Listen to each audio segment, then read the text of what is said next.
name is Sharron and I'm a Civil Funeral Celebrant, and the subject that Murray's have asked me to consider is legacy. Legacy. If you look up the word legacy in a dictionary, there are many different meanings, but for the purposes of this little exercise I'm going to consider the following interpretation.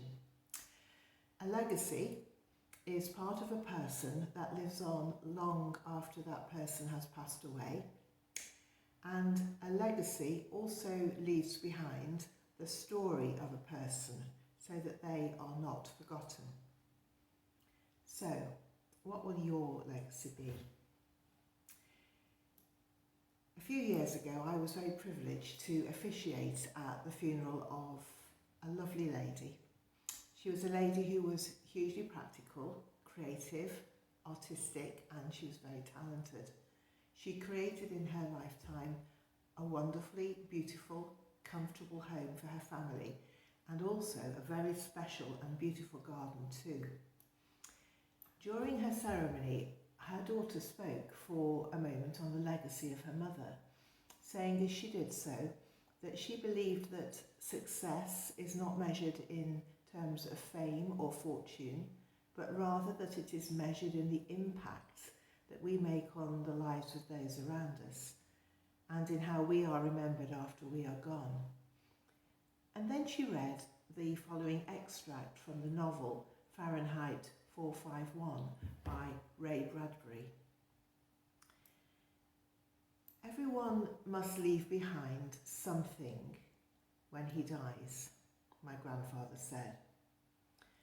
A child or a book or a painting or a house or a wall built or a pair of shoes made or a garden planted. Something your hand touched some way so your soul has somewhere to go when you die. And when people look at that tree or that flower you've planted, you're there. It doesn't matter what you do, he said, as long as you change something from the way it was before you touched it into something that's like you after you take your hands away. But of course, a legacy doesn't just have to be a practical one.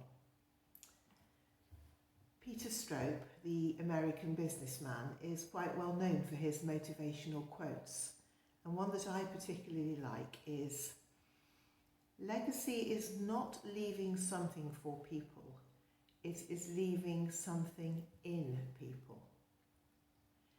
And another legacy quotation that I sometimes use in my ceremonies, if of course it's appropriate to do so, is from another American, the poet and civil rights activist Maya Angelou, and this is what she said.